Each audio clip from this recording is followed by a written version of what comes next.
Hello everyone, आज हम लोग देखेंगे 6 जून 2023 का करंट अफेयर्स। तो जो भी इस चैनल पे नए हैं सब्सक्राइब कर ले। आप लोग इसको 1.5x या 2x करके देख सकते हैं, क्योंकि आप इससे जल्दी से जल्दी आप लोग 1.5 से 2 मिनट में देख लेंगे, क्योंकि इसका मैं सोर्स 2 से 3 जगह से इसको करंट अफेयर्स लेके इसको बनाता हूँ। तो आप लोग इसे 1.5 या 2x करके जल्दी से जल्दी देख सकते हैं। आगे बढ़ते हैं हम लोग। पहला हमारा प्रश्न कि NIRF रैंकिंग 2023 में पहला स्थान किस संस्थान ने हासिल किया है ओवरऑल कैटेगरी में।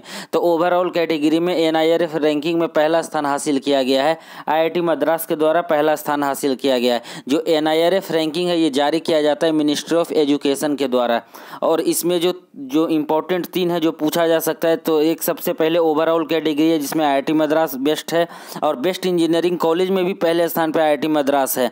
बेस्ट यूनिवर्सिटी के रैंकिंग में पहला स्थान है IIM अहमदाबाद को। तो इसमें हम लोग का क्या पूछा जा सकता है, best engineering college IIT Madras है। आगे बढ़ते हैं हम लोग। मणिपुर हिंसा की जांच के लिए गठित समिति का अध्यक्ष किसे नियुक्त किया गया है। जो अभी हाल ही में जो मणिपुर में हिंसा हो रही है कुकी और मैथी समुदाय के बीच में, तो उस हिंसा की जांच के लिए किसे नियुक्त किया गया। तो ये गुवाहाटी हाईकोर्ट के जो चीफ जस्टिस हैं अजय लांबा के नेतृत्व में 3 सदस्यीय समिति का गठन किया गया। तो मणिपुर हिंसा की जाँच के लिए जो कमेटी का गठन किया गया है उसके अध्यक्ष कौन है, तो ये गुवाहाटी हाईकोर्ट के जो चीफ जस्टिस हैं अजय लांबा है।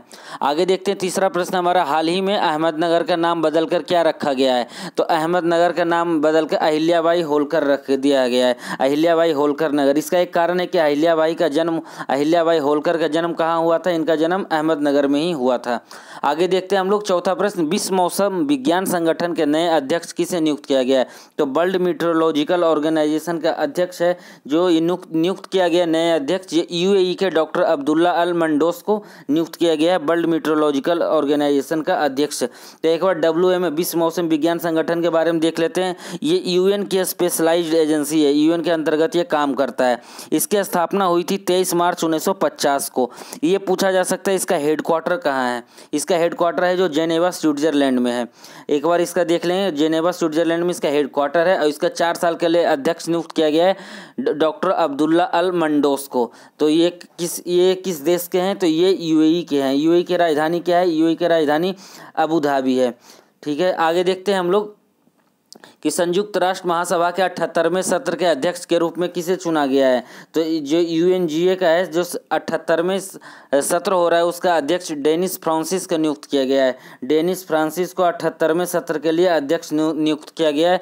ये त्रिनाद और टोबैगो के हैं। जो इस साल जो 2023 के जो 77वें का अध्यक्ष कौन है, कसाबा कोर्सी हैं जो हंगरी के हैं। तो ये पूछा जा सकता है कि 78वें के अध्यक्ष कौन है, डेनिस फ्रांसिस है। जो 77वें के अध्यक्ष कौन है, इसका कसाबा कोर्सी हैं जो हंगरी के हैं। आगे हम लोग देखते हैं छठा प्रश्न। स्पेनिश ग्रैंड प्रिक्स 2023 का खिताब किसने जीता है। तो स्पेनिश ग्रैंड प्रिक्स 2023 का खिताब मैक्स वेस्टर्पेन जीते हैं जो रेडबुल की गाड़ी चलाते हैं। आगे हमारा 7वां प्रश्न। विश्व संरक्षण कांग्रेस वर्ल्ड कंजर्वेशन कांग्रेस का आयोजन किस शहर में किया गया है। तो वर्ल्ड कंजर्वेशन कांग्रेस का आयोजन किस शहर में किया गया है, इसका आयोजन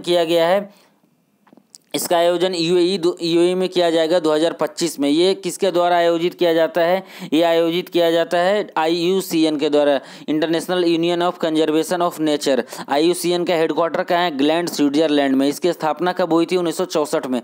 तो जो WCC वर्ल्ड कंजर्वेशन कांग्रेस का 2025 का आयोजन कहाँ किया जाएगा, ये UAE में किया जाएगा। UAE की राजधानी क्या है, अबू धाबी है। तो आगे देखते हैं हम लोग। विश्व पर्यावरण दिवस जो 5 जून को मनाया जाता है, तो इस साल 2023 की थीम क्या है। तो वर्ल्ड इन्वायरमेंट डे 2023 की थीम है बीट प्लास्टिक पॉल्यूशन। ये पहली बार जो मनाया जाने लगा था वर्ल्ड इन्वायरमेंट डे, ये मनाया जाने लगा था 1974 के बाद। आगे देखते हैं 9वां प्रश्न हमारा जो इम्पोर्टेंट हो जाता है कोरोमंडल एक्सप्रेस की दुर्घटना के बाद कि कवच क्या है। तो कवच क्या है कि कवच है एक ट्रेन कोलिजन अवॉइडेंस सिस्टम, मतलब 2 ट्रेन आपस में एक दूसरे से टकराए नहीं, इसलिए भारत सरकार के द्वारा एक कवच लाया गया है जो ट्रेन कोलिजन अवॉइडेंस सिस्टम है, जो दो ट्रेनों को टकराने से बचाएगी। लेकिन जो हाल ही में जो एक्सीडेंट हुआ है कोरोमंडल एक्सप्रेस, इसमें कवच जो सिस्टम है ये इंस्टॉल नहीं था। तो जो ये कोरोमंडल एक्सप्रेस जो बालासोर में हुआ है वहाँ पे ये कवच सिस्टम इंस्टॉल नहीं था। आगे हम लोग देखते हैं 10वां प्रश्न क्या है। हाल ही में सुलोचना लाटकर का निधन हो गया। वह किस क्षेत्र से संबंधित थी? तो सुलोचना लाटकर एक अभिनेत्री थी जो हिंदी और मराठी फिल्मों में काम करती थी। तो ये हमारा आज का 6 जून 2023 का करंट अफेयर्स था। तो एक बार इंपॉर्टेंट देख लेते हैं कौन सा है हमारा। ये पूछा जा सकता है स्पेनिश ग्रैंड प्रिक्स 2023 का खिताब किसने जीता है? तो मैक्स वेरस्टैपेन ने जीता है। 2023 की वर्ल्ड एनवायरनमेंट डे की थीम क्या है? Beat plastic pollution. अहमदनगर का नाम चेंज करके क्या रख दिया गया है? अहिल्याबाई होलकर नगर।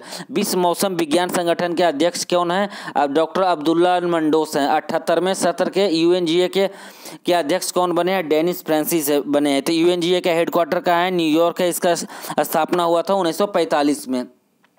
आगे ये पूछा जा सकता है कि मणिपुर हिंसा की जांच के लिए एक समिति का गठन किया गया, उसके अध्यक्ष कौन है? अजय लांबा है। फिर मणिपुर के बारे में पूछ सकता है कि मणिपुर की राजधानी क्या है? इम्फाल है। यहाँ के जो राज्यपाल हैं अनुसुईया उइके हैं। यहाँ पे सबसे ज़्यादा इंपॉर्टेंट हो जाता है कि मुख्यमंत्री पूछा जा सकता है। मुख्यमंत्री हैं एन बीरेन सिंह। तो जो मणिपुर के मुख्यमंत्री हैं एन बीरेन सिंह हैं, जो भारतीय जनता पार्टी से बिलोंग करते हैं। आगे पूछा जा सकता है NIRF रैंकिंग 2023 में पहला स्थान किसने हासिल किया है? तो ये हासिल किया पहला स्थान IIT मद्रास ने, और ये जारी किया जाता है मिनिस्ट्री ऑफ एजुकेशन के द्वारा। तो ये हमारा 6 जून 2023 का करंट अफेयर्स था। तो जो भी इस चैनल पर नए हैं सब्सक्राइब कर लें। Thank you everyone.